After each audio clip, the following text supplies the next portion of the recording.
નમસ્કાર મિત્રો, નવા વિડીયોની અંદર તમારું હાર્દિક સ્વાગત છે। આજે આપણે વાત કરવાના કે જે આપણે એલોવેરા કહીએ છીએ, જે તમે જોઈ શકો છો, આ એલોવેરાના ઘણા બધા ફાયદા છે। અને આ એલોવેરાથી આપણે જે દવા બને છે, જેમાં મોલો મસી ને દવા હોય કે જે એવી જે જીવાતો હોય એમાં ફાયદો કરે છે। અને આના બીજા ઘણા ફાયદા છે, તો આગળ એની વાત કરવી છે, એટલે વિડીયો આખો જોજો તો જ ખબર પડશે। તો સૌથી પહેલાં આપણે જો વાત કરીએ તો આ જે એલોવેરા છે એનો ફાયદો એક છે કે જે આપણે ગમે એ દવા હોય ઓર્ગેનિક અથવા કેમિકલવાળી, તો એનો સ્પ્રે કરીએ અથવા ડ્રેન્ચિંગ ગમે એ રીતના ગમે એ દવા નાખીએ એની અંદર જો આનો ઉપયોગ કરીએ તો આ છે પ્રસરાવવાનું કામ કરે છે। અને મૂળિયાની અંદર આનું ખાતર તરીકે ફાયદો થાય, એટલે જે મૂળિયા છે એ વધે છે। તો આનો કઈ રીતના ઉપયોગ કરવો અને કઈ રીતના બનાવવાનું, તો ખાસ એના માટેનો જ વિડીયો છે, એટલે વિડીયો આખો જોજો।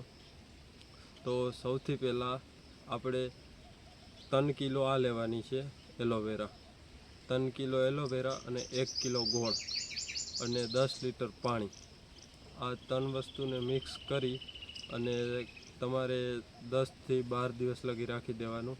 અને એની અંદર જો ઓર્ગેનિક ખેતી કરતા હોય તો આપણે વેસ્ટ ડીકમ્પોઝર આવે છે એ નાખી દેવાનું, એટલે એનાથી જે આ બેક્ટેરિયા વેસ્ટ ડીકમ્પોઝર ના હોય એને આને સડાવવાનું કામ ઝડપથી કરે છે, જે બેક્ટેરિયા વેસ્ટ ડીકમ્પોઝરના।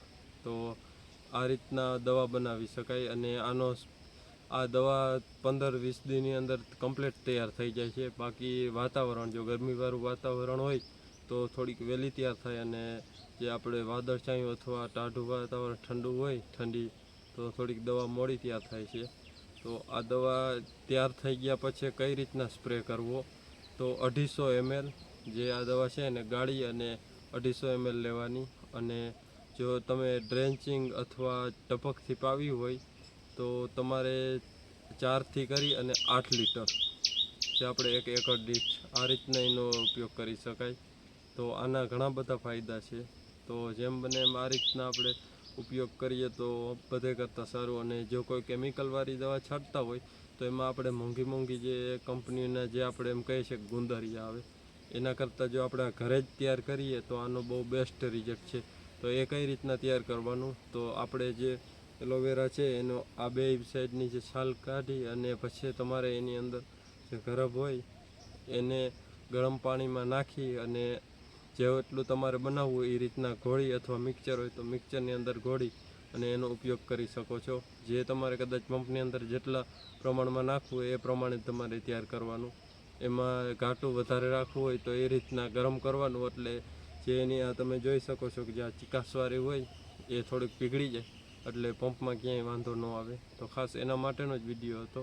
અને જો તમને આ વિડીયો ગમ્યો હોય તો વિડીયોને લાઈક કરજો, અને ચેનલમાં ન હો તો ચેનલ સબસ્ક્રાઈબ કરજો। અને અત્યારે મિત્રો જે આપણે મૂંડાનો પ્રશ્ન ઘણી જગ્યાએ વધારે છે, તો મૂંડા માટે આપણે ઓર્ગેનિક દવા બનાવી હતી કે જે આપણે કટારા કહીએ છીએ, જે આપણે કાંટાળો છોડ, તો એના માટે જે દવા હતી બનાવી એનો વિડીયો છે એ જે આ બાજુમાં તમે ટચ કરી અને જોઈ શકો છો કે કઈ રીતના બનાવવી।